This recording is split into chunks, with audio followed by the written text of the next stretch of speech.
देवगिरी नाम का एक छोटा सा राज्य था। 14वीं शताब्दी में वहाँ के राजा रामदेव पर अलाउद्दीन ने चढ़ाई की। उसने राजा रामदेव के पास अधीनता स्वीकार करने के लिए संदेश भेजा, किंतु सच्चे राजपूत पराधीन होने के बदले युद्ध में हंसते हंसते मर जाना अधिक उत्तम मानते हैं। राजा रामदेव ने अलाउद्दीन को बहुत कड़ा उत्तर दिया। क्रोध में भरा अलाउद्दीन सेना के साथ देवगिरी पर चढ़ाया, लेकिन देवगिरी के राजपूत सैनिकों की शक्ति के सामने उसकी बड़ी भारी सेना टिक नहीं सकी। अलाउद्दीन के बहुत से सैनिक मारे गए। हार कर वह पीछे लौट पड़ा। देवगिरी में विजय का उत्सव मनाया जाने लगा।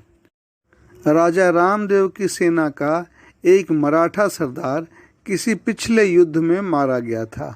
उस सरदार की एकमात्र कन्या वीरमती को राजा ने अपनी पुत्री के समान पाला पोसा था, और जब वह 14-15 वर्ष की हुई तो अपनी सेना के कृष्णा राव नाम के एक मराठा युवक से उसकी सगाई कर दी गई। यह कृष्णा राव बड़ा लोभी था। जब अलाउद्दीन हार कर लौट रहा था, तब कृष्णा राव ने उसे देवगिरी किले का भेद इस लोभ से बता दिया कि विजयी होने पर अलाउद्दीन उसे देवगिरी का राजा बना देगा। देवगिरी के किले का भेद और वहाँ की सेना की शक्ति का पता पाकर अलाउद्दीन फिर सेना के साथ लौट पड़ा। देवगिरी राज्य में विजय का उत्सव मनाया जा रहा था कि अलाउद्दीन के लौटने का समाचार मिला। राजा रामदेव ने कहा, अवश्य किसी ने हम लोगों के साथ विश्वासघात किया है। बिना कोई विशेष सूचना मिले हारा हुआ शत्रु फिर लौट नहीं सकता था, लेकिन चिंता की कोई बात नहीं, हम निश्चय ही शत्रु को फिर से हरा देंगे। हम अवश्य विजयी होंगे। सभी राजपूत सरदारों ने तलवारें खींचते हुए कहा, लेकिन कृष्णा राव चुप रह गया। सब लोग उसकी ओर देखने लगे और उसके चुप रहने का कारण पूछने लगे। यह देशद्रोही है। वीरमती ने इतने में ही सिंहनी की समान गरज कर कृष्णा राव की छाती में तलवार घुसेड़ दी। यह देशद्रोही है। वीरमती ने इतने में ही सिंहनी के समान गरज कर कृष्णा राव की छाती में तलवार घुसेड़ दी। कृष्णा राव ने वीरमती से पहले कुछ ऐसी बात कही थी जिससे वीरमती को उस पर संदेह हो गया था। मरते मरते कृष्णा राव बोला, मैं सचमुच देशद्रोही हूँ, लेकिन वीरमती, मैं तुम्हारा तो होने वाला पति हूँ। वीरमती बीच में ही बोली, मैं जानती हूँ कि मेरा तुमसे विवाह होने वाला था। मन से मैंने तुम्हें पति मान लिया था। हिंदू कन्या एक को पति बनाकर फिर दूसरे पुरुष की बात भी नहीं सोच सकती। मैंने देशद्रोही को मार करके अपने देश के प्रति मेरा जो कर्तव्य था उसे पूरा किया है। मैंने देशद्रोही को मार करके अपने देश के प्रति मेरा जो कर्तव्य था उसे मैंने पूरा किया है। अब मैं पत्नी होने का भी धर्म पालन करूंगी। इतना कह करके वीरमती ने अपनी छाती में वही तलवार मार ली और कृष्णा राव के पास ही वह भी गिर पड़ी। आप सभी सुनने वाले विद्वान हैं, आप सभी इन कहानियों को जानते हैं, तब भी मैं ये कहानी क्यों सुना रहा हूँ? कहानी सुनाने का मकसद क्या है? आइए अब मकसद समझें।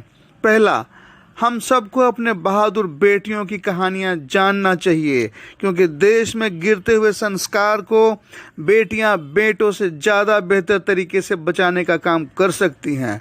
दूसरा, समाज ने बेटियों के पैरों में बेड़ियां डाल रखी हैं, इसलिए इन बेड़ियों को काटने के लिए बेटियों को खुद ही बहादुर बनना होगा। तीसरा, बेटियों के जीवन में दहेज सबसे बड़ा अभिशाप है, इसलिए हर बेटी को आज खुद ही यह संकल्प लेना होगा कि वो किसी दहेज लेने वाले लड़के से शादी ही नहीं करे।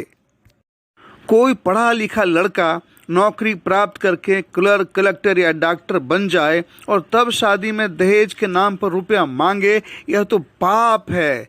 भगवान राम जी ने शादी में सीता जी से दहेज नहीं मांगा। भगवान कृष्ण जी ने अपनी शादी में दहेज नहीं मांगा। अर्जुन ने भी जब द्रौपदी से शादी किया तो दहेज नहीं मांगा। जो लड़का या जो लड़के का पिता दहेज मांग सकता है और रुपए के लिए कुछ भी कर सकता है। ऐसे ही दहेज लेने वाले लड़के देश में भ्रष्टाचार को बढ़ाते हैं। ऐसे ही लड़के घूसखोरी करते हैं।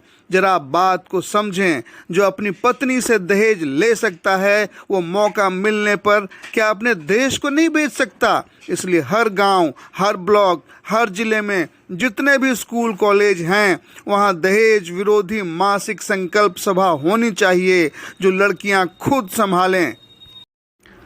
हर महीने के 2 तारीख को बेटियां स्कूल, कॉलेज या गांव के मंदिर में 11 बजे जुटें और दहेज विरोधी संकल्प लें।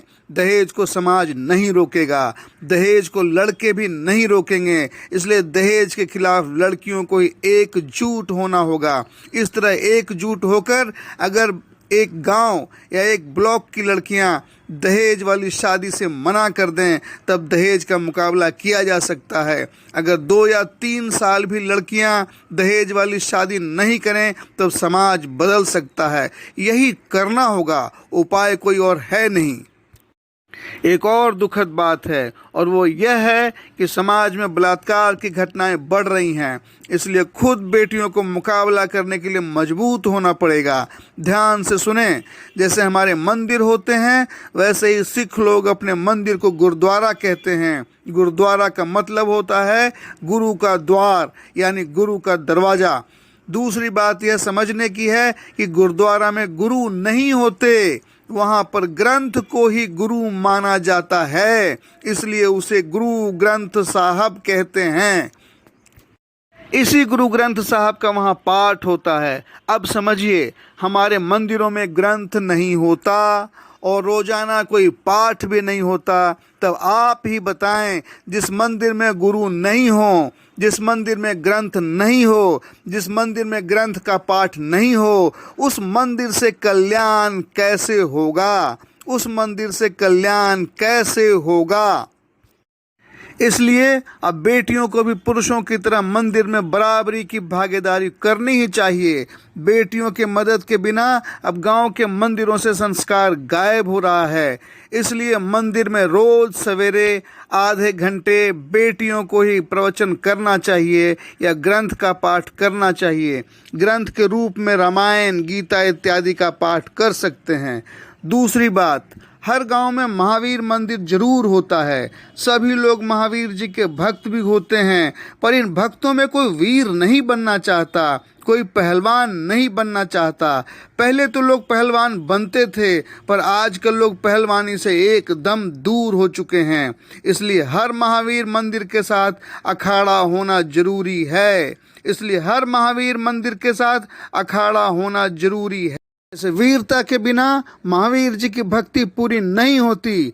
फिर से सुने, जैसे वीरता के बिना महावीर जी की भक्ति पूरी नहीं होती, उसी तरह बिना अखाड़ा महावीर मंदिर भी पूरे नहीं, अधूरे ही हैं। उसी तरह बिना अखाड़ा महावीर मंदिर भी पूरे नहीं, अधूरे ही हैं। जैसे कोई गांव पाठशाला, गौशाला और धर्मशाला के बगैर अधूरा है, उसी तरह से महावीर मंदिर भी अखाड़ा के बिना अधूरे ही हैं। अखाड़े के बगल में 5 या 6 फल के पेड़ भी होने चाहिए। हनुमान जी को व्यायाम और फल दोनों ही पसंद हैं, यह तो सभी भक्त जानते ही हैं।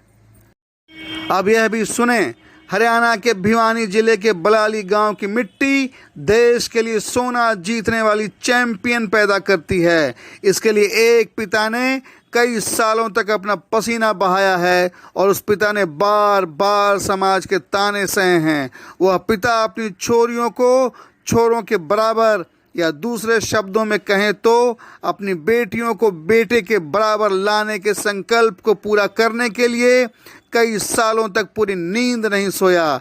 इसी का नतीजा है कि राष्ट्रमंडल खेलों में स्वर्ण पदक लाने वाली उसकी बेटियां गीता और बबीता को देश का बच्चा बच्चा जानता है। इस महान पिता जिसका नाम भी महावीर जी की तरह महावीर फोगाट है, उनसे सीख लेते हुए आज हर पिता को यह संकल्प लेना चाहिए कि पढ़ाई से लेकर पहलवानी तक, क्रिकेट से लेकर कबड्डी तक, कोई भी पिता या परिवार का सदस्य बेटियों के रास्ते की जंजीर नहीं बने और हर पिता अपनी बेटी के हर उस सपने को उसी तरह पूरा करे जैसे हर पिता अपने बेटों का सपना पूरा करते हैं।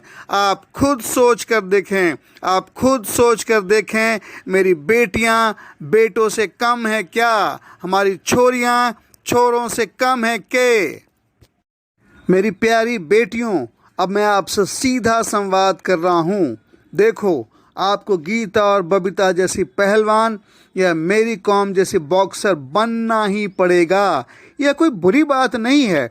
हम सब दुर्गा माता की पूजा करते हैं। दुर्गा माता शेर की सवारी करती हैं। आपको भी अब वैसा ही बनना पड़ेगा। दुर्गा माता की पूजा करने का मतलब ही है कि आप दुर्गा माता जैसा बने। यह सब बात बहुत ही दुख और पीड़ा के साथ कह रहा हूँ। मेरी आंखों में आंसू है, पर कोई उपाय नहीं है बेटियों के पास। भारत देश को बचाना है, संस्कारों को बचाना है, भारत को दहेज मुक्त करना है, भारत को बलात्कार मुक्त करना है, तो आपको महावीर मंदिर का काम संभालना ही होगा। मंदिर में रोज सवेरे हनुमान चालीसा या ग्रंथ का पाठ आधा घंटा करना ही होगा और इसके साथ ही महावीर मंदिर के अखाड़े में पहलवानी या बॉक्सिंग भी सीखनी होगी। सभी बेटियां पढ़ाई करके बुद्धिमान बने, उसी तरह सभी बेटियां पहलवान भी बने, बॉक्सर भी बने, बिल्कुल मेरी कॉम की तरह। स्पोर्ट्समैन बनना अच्छी बात है, बेटियों को बुद्धि और बल दोनों चाहिए। मेरी प्यारी बेटियों, जिस दिन आप यह बात समझ जाएंगी कि बुद्धि और बल दोनों ही बराबर होना चाहिए, तभी भारत बलात्कार मुक्त होगा, तभी भारत दहेज मुक्त होगा, तभी भारत बेटियों का स्वर्ग बनेगा। अभी तो भारत के बेटियों के पैरों में बेड़ियां हैं। मेरी प्यारी बेटियों, आइए और संकल्प लीजिए कि आप सब बल और बुद्धि पर बराबर ध्यान देते हुए अपने प्यारे भारत को बलात्कार मुक्त भारत और दहेज मुक्त भारत बनाएंगे। और तब तक आप सभी बेटियां चैन से नहीं बैठेंगी जब तक आप सब भारत को बेटियों के लिए स्वर्ग की धरती नहीं बना लेती। आज के शांति संवाद को अब यहीं विराम देता हूँ। सभी स्नेहीजनों को भाई पुरुषोत्तम का स्नेह वंदन और हृदय से आलिंगन।